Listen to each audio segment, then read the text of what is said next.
వచ్చేదేమో పవిత్ర పాపాగ్ని నది. మనం ఉండేదేమో వేంపల్లె మండలం తహసీల్దార్ గారి ఆఫీసు. ఇదేమో వేంపల్లె మేజర్ పంచాయతీ. వేంపల్లె మేజర్ పంచాయతీలో దాదాపు 40,000 మంది ప్రజలు జీవిస్తూ ఉన్నారు. ఇది ఓన్లీ పంచాయతీలోనే, చుట్టుపక్కల మళ్ళా గ్రామాలు కాకుండా. అదేమి దురదృష్టమో, అంగట్లో అన్నీ ఉన్నా అల్లు నోట్లో శని ఉంది అన్నట్లు పక్కనే పాపాగ్ని నది, కానీ వేంపల్లె మేజర్ పంచాయతీలో త్రాగునీటి సమస్య. ఇంకా మార్చిలోనే ఉన్నాం, ఇంకా ఏప్రిల్ మే మాసాలు రాలే. మార్చి నెలకే అప్పటికే త్రాగునీటి సమస్య ప్రారంభమైంది. ఇప్పటికే అనేక బోర్లు ఫెయిల్ అయిపోయినాయి. ఇంకా రాబో రోజుల్లో ఇంకా అనేక బోర్లు ఫెయిల్ అయ్యే పరిస్థితి ఉంది.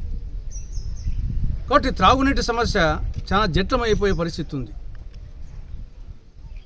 నేను ముందే చెప్పినట్లు పక్కనే పాపాగ్ని నది ఉన్నప్పటికీ ఎందుకు ఈ నీటి సమస్య ఉత్పన్నమైందంటే, పాపాగ్ని నది ఆ పక్క ఈ పక్క ఆక్రమణల కారణంగా నది వెడల్పు, నది విస్తీర్ణము తగ్గిపోయింది, కుంచుకుపోయింది.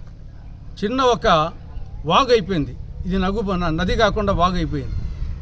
ఇది సడన్గా వచ్చిందేం కాదు, కానీ అనేక సంవత్సరాలుగా ఇది జరిగిన పరిణామక్రమం. రెండవది, ఇసుక యంత్రాలతో మొత్తం వచ్చేసి 100 అడుగులు, ఇంకా అంతకన్నా 10 అడుగులు మొత్తం ఇసుకను వచ్చేసి తోడేశారు. నదీ గర్భంలో ఇసుక అనేది లేకుండా చేసేసారు. ఇది రెండవది. దీనికి తోడు వేంపల్లె మేజర్ పంచాయతీకి కాకుండా ఈ చుట్టుపక్కల ఉండే అన్ని గ్రామాలకు ఈ పాపాగ్ని నదీ గర్భం నుండి నీటి సరఫరా జరగాలి. కాబట్టి ఇట్లా అనేక కారణాల వల్ల కర్నూలు చావుకు అనేక కారణాలు ఉన్నట్లు వేంపల్లె మేజర్ పంచాయతీ నీటి సమస్య తీవ్రతకు ఇవన్నీ కారణాలు.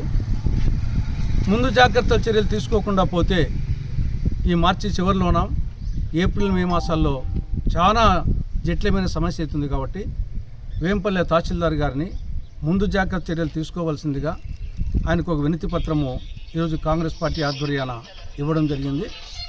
దీనికి ఇంకొక పరిష్కారం కూడా, ఈ పాపాగ్ని నదికి ఎగువ భాగాన గాలివేడి మండలంలో వెలిగల్లు రిజర్వాయర్ ఉంది. వెలిగల్లు రిజర్వాయర్లో ప్రస్తుతం నీళ్లు ఉన్నాయి. కాబట్టి ఆ రిజర్వాయర్ నుండి కొంత నదికి పాపాగ్ని నదికి నీళ్లు వదిలితే ఆ నీళ్లు ఈ పాపాగ్నిలో ప్రవహించి కొంత భూగర్భాలు పెరిగే అవకాశం ఉంటుంది. కాబట్టి అన్ని కోణాల్లో కూడా ఆలోచించి ముందు జాగ్రత్త చర్య తీసుకోవాలని ఈరోజు కాంగ్రెస్ పార్టీ ఆధ్వర్యాన ఎంఆర్ఓ గారికి, తహసీల్దార్ గారికి వినతి పత్రం ఇవ్వడం జరిగింది.